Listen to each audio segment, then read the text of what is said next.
এখন থেকে আল্লাহ ছাড়া কাউকে পরোয়া করবা না। এখন দুনিয়াতে কোনো মানবাধিকার নাই। তোমাদেরকে একমাত্র বাঁচাইতে পারে আল্লাহ। তোমাদেরকে ইন্ডিয়া বাঁচাবে না, তোমাদেরকে চীন বাঁচাবে না, কেউ পাকিস্তান যায় পাকিস্তানও বাঁচাবে না।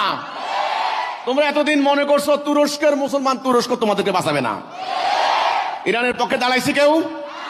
দাঁড়াবে না, বাঁচাবেন আল্লাহ। তাইলে এখন থেকে কাউকে গোনায় ধরবা না, কাউকে গোনায় ধরবা না। আল্লাহর কথা বলার সময় কাউকে পরোয়া করবা না। আল্লাহর কথা ঠিক আল্লাহ যেভাবে বলেছেন সেভাবে বলবা। কোনো কথা গোপন করবা না, কোনো কথা টুইস্ট করবা না। ঠিক হুবহু আল্লাহু খায়রুম মাকুম, আল্লাহ কোরআনে বলছেন তোমাদের সাথে আছেন। এবং আল্লাহ কোরআনে বলেছেন যে ওমাকার আল্লাহু আল্লাহু খায়রুম মাকিরিন। আল্লাহর সাথে রাজনীতি করবা না, বলে দিলাম। আল্লাহর সাথে যদি রাজনীতি করো আল্লাহ একেবারে ঠিক মতো রাজনীতি করে দিব।